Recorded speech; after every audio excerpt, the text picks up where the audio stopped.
Did you know that people with schizophrenia make up over 20% of the unhoused population in America? Given that the population of people with schizophrenia only makes up a little over 1% of the total global population, it's astonishing that they would be represented at such a high amount in specifically the unhoused population. Or so you might think. Psychosis is a difficult world to navigate, and for a lot of people, they need assistance. They need someone who can adopt the role of caregiver to help them through their daily life, or even just someone that can assist them in getting to a hospitalization where they can get medicated and become well. Without that kind of assistance, it can be impossible for a person to function independently, to perform any basic task in their day-to-day life at all. I think that is why people with schizophrenia make up such a large portion of the unhoused population, and why it's so important to have people on your side, to have a support system of people looking out for you to keep it from getting to that point.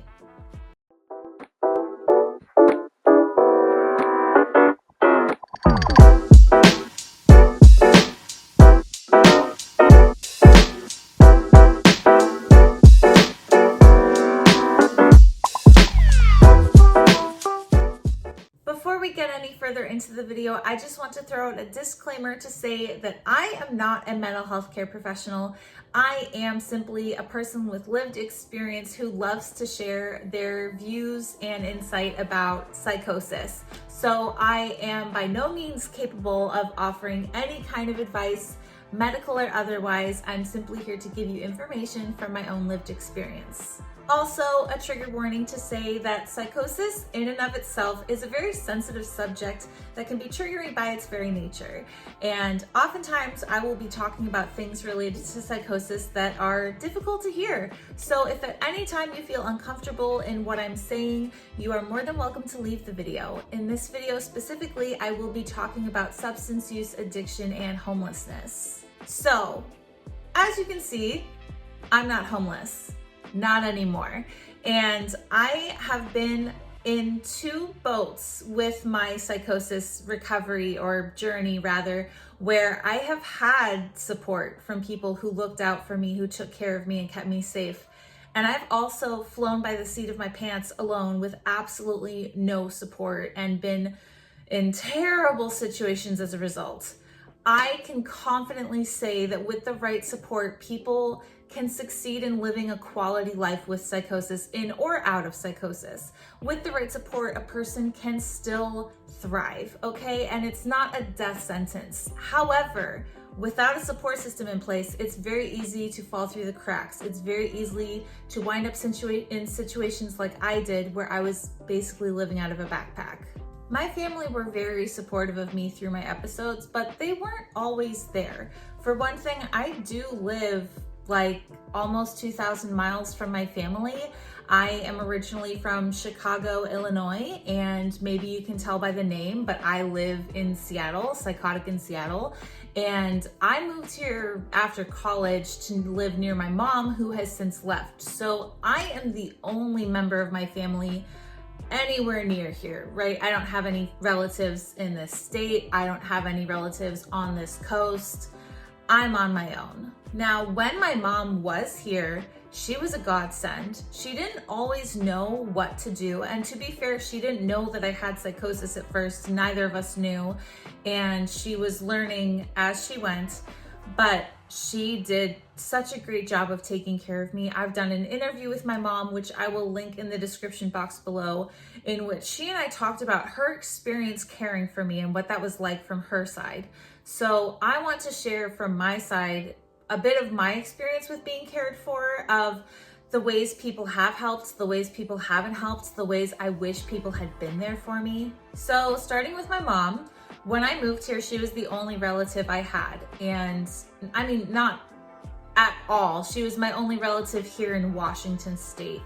And I relied very heavily on her because I was coming out of college severely mentally ill to begin with, and not knowing that aside from the CPTSD and borderline that we're developing, I was also developing psychosis.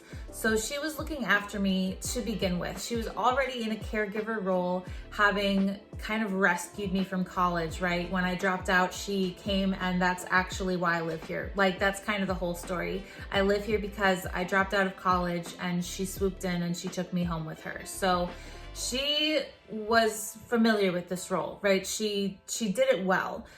She'd been caring for me for about a year when my psychosis developed into the acute phase where I was having hallucinations and delusions. So it was a shift. It was a shift from, okay, I'm helping my daughter go to appointments and I'm helping refill her medication. And now I'm trying to keep her from getting picked up by the cops because she's wandering around town naked again. So very huge difference, and it was scary. It was scary for me. It was scary for her. She had absolutely no idea that I was psychotic for months. Still, I'd say she did a really good job of taking care of me. She learned a lot really quickly. I think a large part of helping your loved ones with psychosis is educating yourself, learning about the symptoms, learning about the warning signs, learning about what it takes to recover, because it's definitely a road you walk down together. Now, while only one person may be going through it psychotic, another person is just as affected in their own personal, deeply affected way. And for my mom, that looked a lot like Googling everything she could about schizoaffective disorder and going to support groups for family members of people with serious mental illness. I mean, this woman hit the ground running. Then came along my sister, Leslie. Leslie is one of my triplets. I am one in a set of 3 babies. We are identical and fraternal. I have my identical twin sister, Leslie, and my fraternal twin brother, Connor. And Leslie actually dropped everything in her life to move to Washington to care for me. Huge kudos to her for that, because I can't imagine anyone doing something that bold for someone they love. Like, it blew my mind. I, of course, didn't realize she was my twin because I thought she was an imposter and I thought she was my clone. And I thought she looked a lot like my sister, but she also looked a lot like me because, again, we are identical. So when she moved in with me, I was in the throes of it. I was very heavily psychotic. It was a very terrifying experience.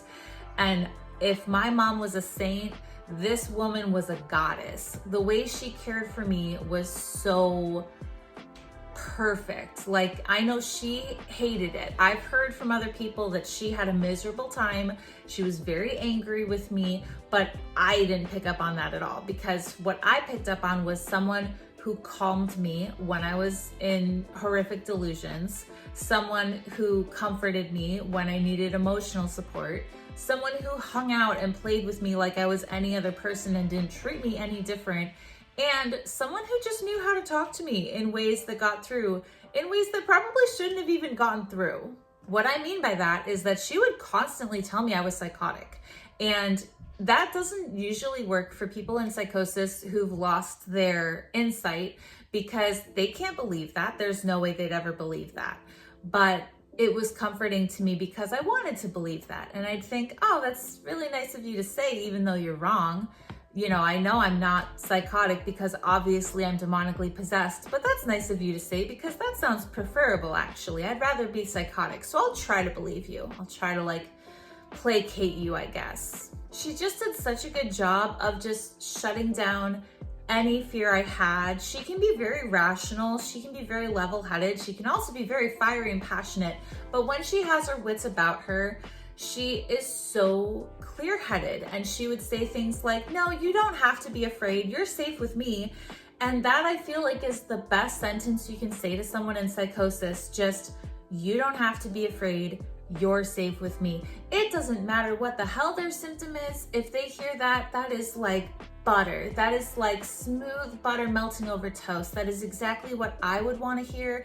I guarantee you that's what other people would want to hear, because it is so scary.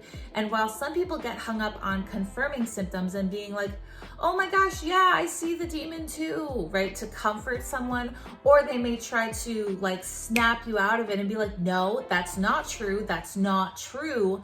To say something impartial that actually doesn't confirm or deny it, to say, it's not that bad. You don't have to be afraid. You're safe with me.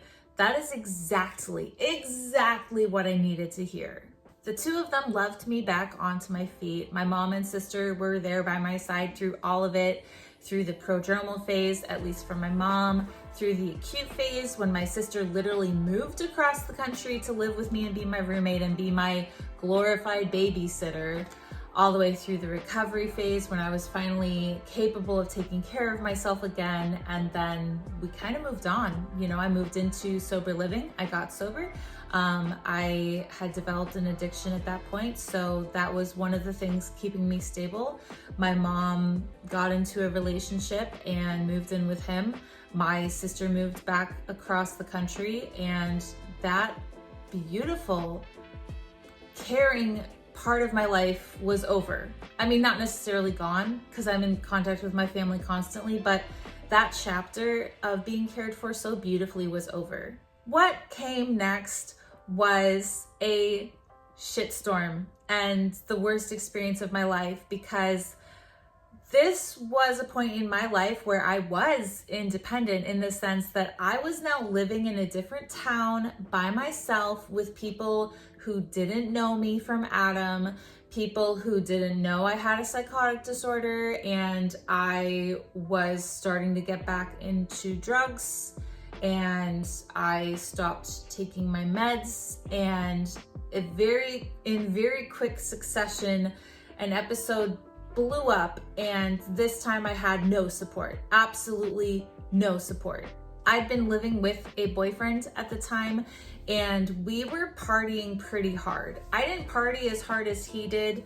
To be fair, I'm not really an alcoholic, and he loves to drink, so we were going to the bar every night and coming home and partying afterwards and staying up until like 5 a.m., or at least they would. I got really sick of it really fast, but nonetheless, there was a lot of partying going on in my home, and in a very short amount of time, about a month, we were all evicted. So my boyfriend, our roommate, and myself were all booted out of our home because we had done a little too much coke, a little too many whippets, and a lot of alcohol and weed, and got just thrown out on the curb. This was rough for me. I went into psychosis within a few weeks of going off of my medication, and I really only went off of my medication because I was tired of people trying to snort it. So yeah, not that you can get high off of antipsychotics, but I was prescribed Adderall for my narcolepsy, and there's just this infuriating thing about being prescribed Adderall where everyone all of a sudden thinks you're a drug dealer and they keep trying to buy it or at least steal it from you. And God, I could not stand any more of that. So I just went off of all of it and went into psychosis, got evicted. My boyfriend moved back in with his folks. Our roommate moved in with his folks, and I was on my own. I was on my own, psychotic, with nowhere to go. The thing about being psychotic at all is that the things that concern you are usually actually really minor things. Like if it started raining at the same time that I was watching Singing in the Rain, I would think that it was the end of the world. However, being homeless while psychotic was not as big of a concern to me because for some reason it didn't really get through to me the gravity of what it meant to be evicted and to suddenly be living out of a backpack. I thankfully never actually did sleep on the streets. I was super great at finding friends who had couches that I could crash on, so I just hopped from place to place. Every night I'd find somewhere new to sleep. Some people would let me stay for a week or so. So I never actually did have to face the elements, but I was in an unstable housing situation in which I had no housing. That is where I can confidently say that it is all too easy to lose housing or not be able to maintain housing in psychosis, whether it be of your own devices or that of others. Like, I would never have been able to maintain a job in that state to be able to afford rent.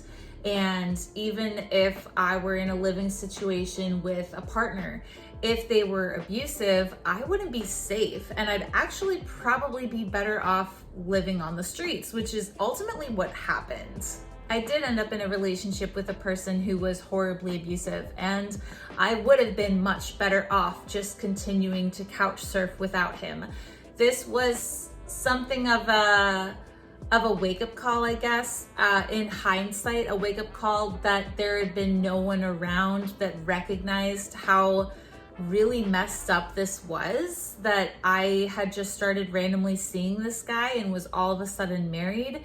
For one thing, most people didn't know we were married because I was told to keep it a secret, but the people that did know didn't really seem all that concerned that I had married a guy after 2 weeks of being with him.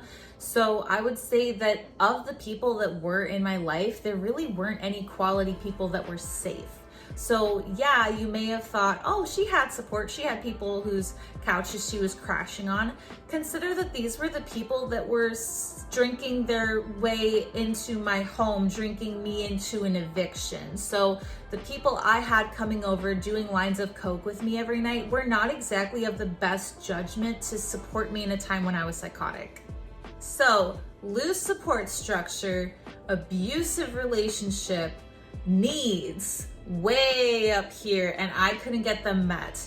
So as I said, I was told to keep my marriage a secret, which is incredibly fucked up to tell someone, okay? You do not tell someone, hey, I'm gonna marry you, but we can't have anyone in attendance at our wedding because our marriage is a secret. That is a huge red flag, and if I hadn't been psychotic, I would have run.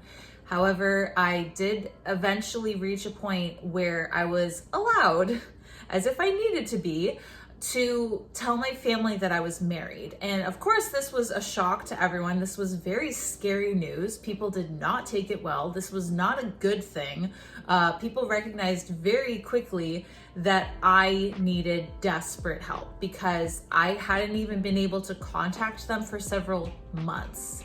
And while some people have ridiculed me for not having my family in my life at that time, you have to understand that when you've lived over 1,000 miles from your family for multiple years, it's really easy to go 2 or 3 months without talking at all and still consider that being in frequent contact, because that's kind of how it is with me.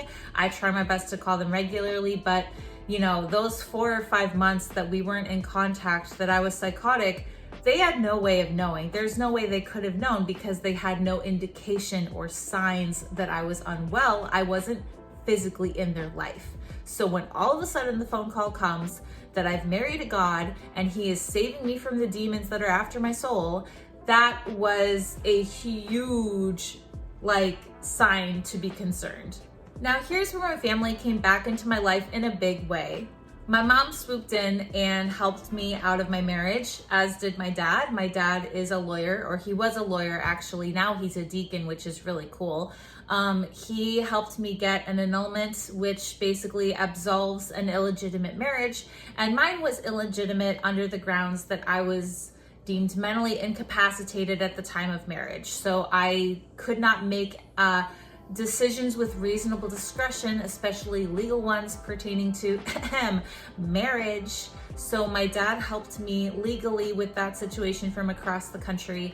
My mom, as it turns out, was actually a few miles away. Maybe not a few, but my mom lived about an hour away, and she found out that I was in this state, and she literally dropped everything and drove all the way to my town in the middle of the night to pick me up and take me all the way back to her island with her. So she absolutely rescued me. She literally picked me up out of hell and just took me back.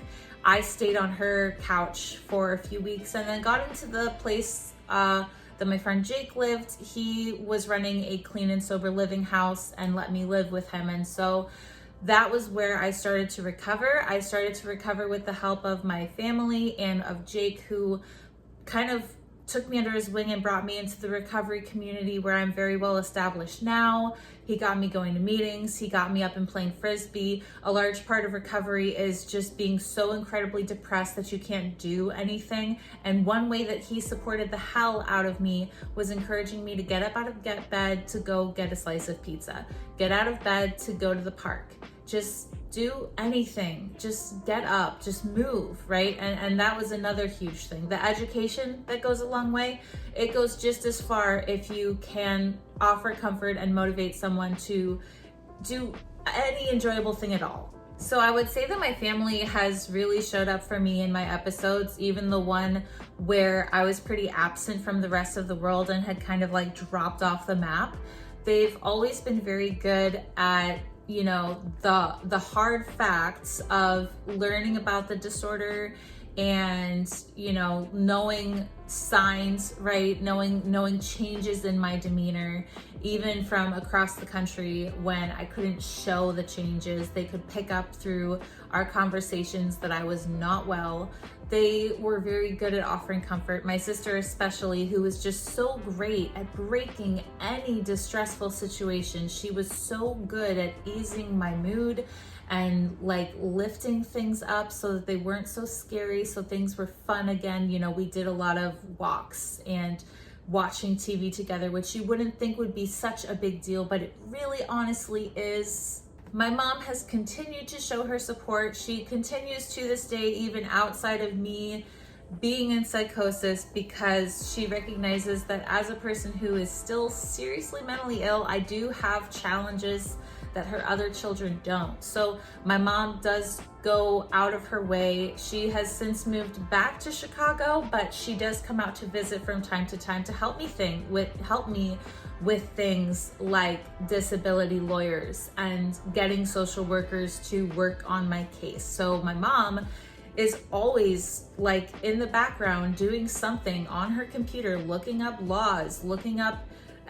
resources, what have you, to help me. Like, it's mind-blowing the support that I have from my family. And finally, I just want to highlight the support that I have from my partner John, because he wasn't involved in my bigger episodes.